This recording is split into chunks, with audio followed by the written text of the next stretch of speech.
Welcome to College Town Talk. I'm Shan Stout. And I'm Jonathan Frank. Now, Jonathan, we've got another great interview today with a current Tennessee Tech graduate student who also happens to be the student voice on Tennessee Tech's Board of Trustees. Okay, Shan, I'm settling in and I'm ready to feel like an underachiever for the next 30 minutes. Well, in your defense, just about anyone would have a hard time matching up to today's guest. Now, that means we're talking with Braxton Westbrook. He is a Johnson City native, pursuing a master's degree in computer science from Tech after graduating magna cum laude from the university in May 2024 with dual bachelor's degrees, wait for it, in computer science and political science. Braxton has been an active participant in campus life at Tech for more than 6 years, including serving in multiple roles within student government and most recently as student body secretary. This is a very active guy. As student trustee on Tennessee Tech's Board of Trustees, he represents the collective voice of Tech's nearly 11,000 students on the university's governing board. Following completion of his master's degree, we're not done yet because he hopes to work in federal cybersecurity policy and public service. Braxton, what a great bio. Welcome to College Town Talk. Well, thank you both for having me. I'm glad to be here. Well, we're thrilled that you are here today in the studio. I want to talk about these varied fields of interest because they're not exactly all over the place, but they are very diverse. Political science and computer science. Now, science is both in there, but it's really a completely different thing. Oh, yes. I have to imagine you're in a small elite group of students with expertise in both of these fields. So my question is, what led you to these seemingly very different focus areas? And maybe tell us a little bit about what you'd like to do with your degrees once you graduate with your master's this coming spring. So I've always been of the opinion that someone should strive in their career to do the greatest good for the greatest amount of people. And I know that sounds like a rather stock answer, but it's something that I definitely believe in. I've always been passionate about computers from a young age. Started with me just like plugging in all my mom's kitchen utensils and, just watching them go. And I guess somehow moved over to technology and locking my parents out of the computer accidentally. It's normally the other way around. Yeah, no, it normally is, but I think I pulled a fast one on them. So I've always been interested in technology, and growing up, especially in 2000s and 2010s, you have access to a lot more information, and you feel like the world is coming at you. But I wanted to kind of flip that on its head and see what can I do with my passion in technology for everyone else. And so I thought political science was a great way to break into, national and international organizations where I can apply those skills. And that's really what I'm about. I love to do cybersecurity and guide others in how they can make their systems more secure. So in the federal government, there are several agencies that deal with that. Of course, every government agency is interested in keeping their computers secure. But I've always wanted to work alongside others nationally and internationally to make that happen. And that's where I feel like I can do that greatest good for the greatest number. Well, I love hearing that story, and I'm thinking as you share that, in every household, in every family growing up, there's always one kid that basically becomes the designated IT person for the family. Absolutely, that was my brother. Oh yes. And I don't know how many siblings you have, Braxton, but I'm gonna guess that was you in your home growing up. Yes, no, that absolutely was. When I wasn't locking them out of the computer, I was helping them trying to get into it. But no, I'm blessed with two younger sisters. Well, I want to talk about your role as a student trustee because, that is one of the highest honors a student can have on this campus. It's also an important responsibility, one that I know you take very seriously. And you probably see me in the back of the room at all of our board meetings. I'll be in the very back, kind of clacking on my keyboard, because I do the news release after our board meetings. And so I've just because I sit there for each of the meetings, I've seen our trustees over the years, really impressive students, Addison Doris and Claire Myers and Savannah Griffin, so you are in really good company there. What does it mean to you to serve in that role? And when your time on the board ends later this year, what's one thing that you'll take with you or remember most fondly? Well, I certainly have big shoes to fill. I knew all of those people, in SGA when I, in my earlier years. Still in SGA, still blessed to be in SGA today.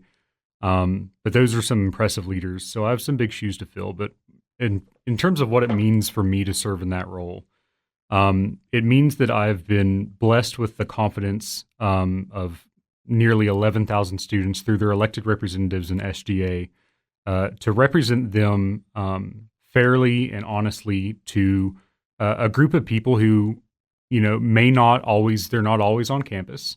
They need to know what's going on, and they need that student perspective. And of course, they have students at every board meeting to kind of give them that. But when it comes to more detailed policy discussions, I'm responsible for applying that student perspective and informing them what I genuinely feel is the best way forward for the university and for the university's students. Of course, I'm very interested in the health and success of faculty and staff because they impart that on students. But it is all about just representing faithfully the interests of the student body to a group of people who may not be familiar with daily life at Tech. And so I'm certainly blessed with that trust and responsibility. In terms of the thing that I would take with me or remember most fondly, there's a saying that connections are the currency of life. And I loved getting to know, and I've not gotten to know every single board member, and I certainly want to remedy that. But to interact with people who are such great representations of Tennessee Tech, who Tech has given them, and they've decided to give back to Tech their expertise. It is all about knowing and feeling confident that I have a group of people that I've worked with who can back me up in the future, or who I can help support in turn. It's that community. I think that Tennessee Tech is wonderful and encouraging, and I think it even goes up to the highest level on the university's governing board.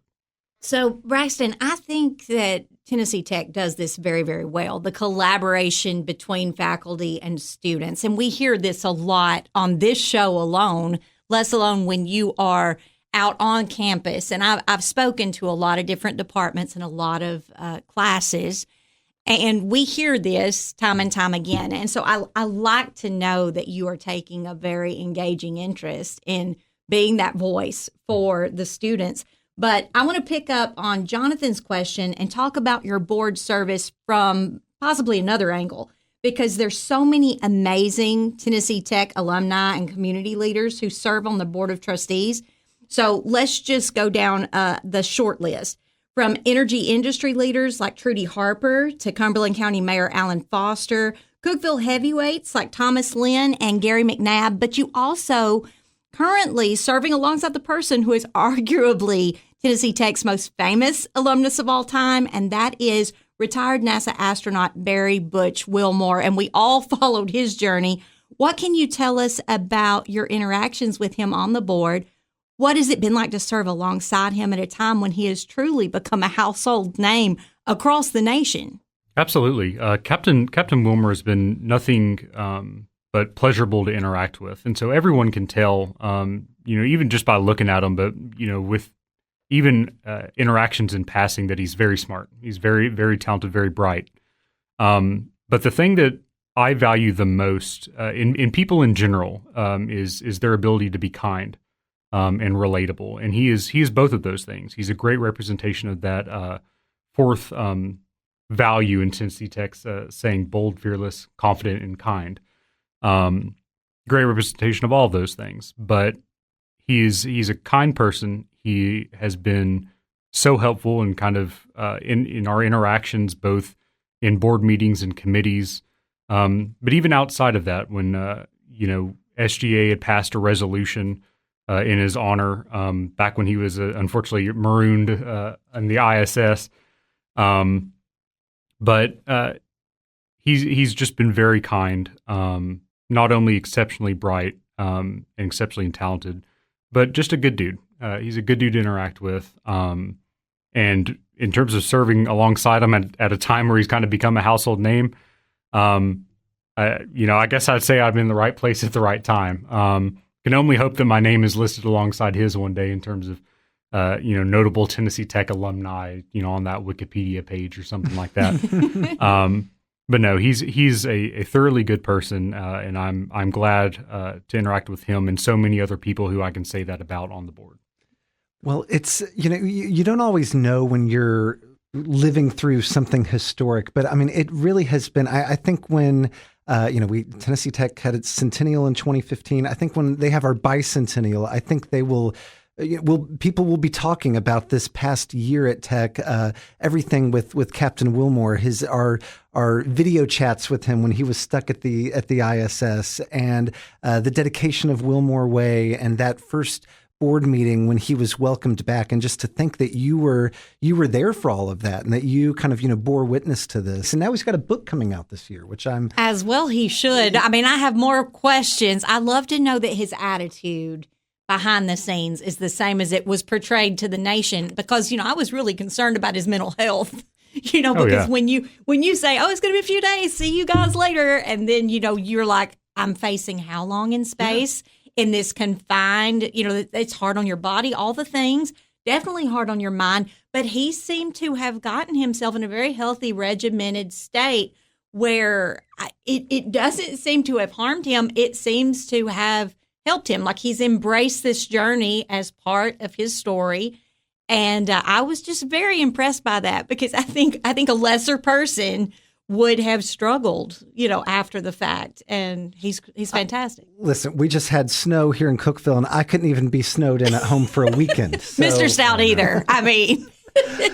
Braxton, there are many parts of your involvement at Tech we could talk about, but one thing that I don't think gets quite enough airtime always at Tech is Tech Honors, the university's honors program, which just celebrated its 50th anniversary.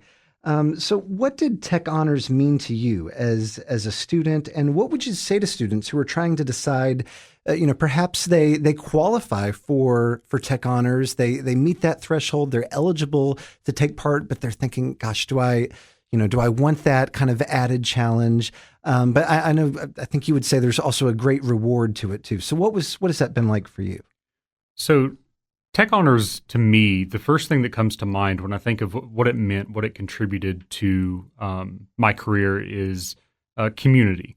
It's a group of like-minded people who are just dedicated to doing more, whether that's doing more for the community around them or the communities they plan to live in the future, or just learning more, taking their academics to the next level.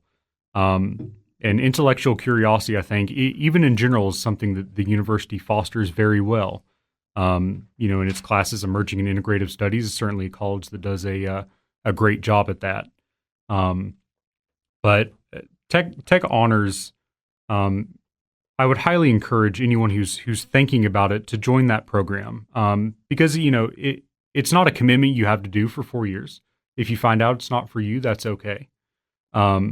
But Tech Honors really did give me a lot. It added some extra perspective to the things that I was already learning in either my gen eds or even in my classes for my majors.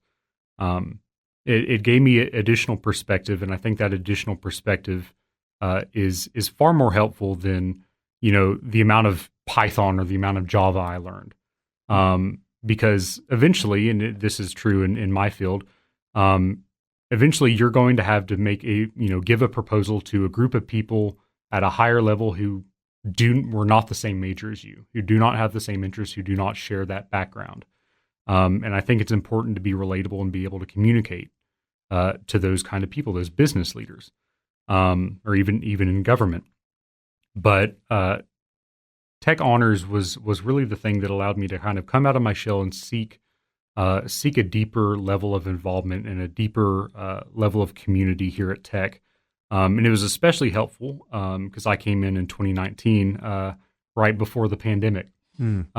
Maintaining that community and finding and keeping that community during those times, where you're kind of holed away and locked up, was oh so important for my, not only my growth not only my growth academically, but for my growth personally. And I think Tech Honors is a big thing in fostering that, not necessarily extracurricular, but that supplementary kind of discipline and instruction. I think Tech Honors is great for doing that, and great for just helping you develop not only academically, which is the goal of every student here, but develop as a human being. And so I'm a firm believer in programs like that allow you to do more. Well, and Braxton, I will say, as far as choosing to be an honors student, where you know that it's going to be more challenging, you know that there's going to be more placed on you, more opportunity, but that comes at a cost, right? So as an employer, when I'm looking at people that are interviewing for a position, in my department, if I see, if they have under their interest that they've been an honor student, they participated in A, B, C, D, E, F, G, it lets me know that they are not going to shy away from a challenge, right? It kind of amps up, because sometimes you have two very eligible candidates in a field. So for any students that might be listening, understand that from the employer standpoint, you might have equal resumes with another person, but that may be the only standout that sets you apart one over the other. And I've had that happen before, where I'm like, I meet with my staff later, what do you think about them? Because they were both great, blah, blah, blah. And we'd be at an impasse and be like, we'd have 4 people in a room, it'd be 2 to 2. Mm-hmm. And then it would be something like, well, you see that they were an honors student and they, did this, and they were in this club and they did this and they were the president of this. And then we would hire that person, because when it's a tie, and that happens a lot of times. So just remember that for your future resume. I'll keep that in my back pocket. That sometimes it's the tiebreaker between you and someone who is equal to you on paper. Absolutely. Well, and they have, they do these kind of experimental, there are different classes and colloquiums that are available to these honor students. And we've written a couple stories. They just had one this past semester where they were cooking their way through a class on culinary diplomacy and learning about the role of foods and relationships between countries. And just these, Chelsea Dowell in the College of Business was here and told us about her honor students that are doing their own podcast. And so there's just kind of another level of opportunities that are unlocked. These classes that are not not always, they're being like piloted almost, for these honor students that they're not yet available to the general population. And so you get to be kind of the first I think for a lot of these. Well, students. I love the creativity behind it. We're currently collaborating with the fashion and merchandising students, and part of their final is to design a new brand campaign for Visit Cookeville, and do a T-shirt design that we will choose a winner, and we'll let the community vote, and then we will release that T-shirt on a sweatshirt, a T-shirt, and all of the things, stickers, and then have those in the visitor shop in the Welcome Center here on Tennessee Avenue, which I think it puts just an extra opportunity for them to do a real world project and then see how it actually flies, whether it will succeed or it'll just do fair. Like it's real live access to be on the job training, and they're still in school. You got to hook me up with one of those shirts. Oh, listen, yeah. I know. I can't wait to see the winner. That's incredible. Now, Braxton, like Jonathan said, we'd be here all day if we talked about each part of your campus involvement, but let's get to one more, which I know is very special to you, which is student government. Absolutely. You've been the SGA secretary, chief of staff, and even today you remain on the SGA as parliamentarian.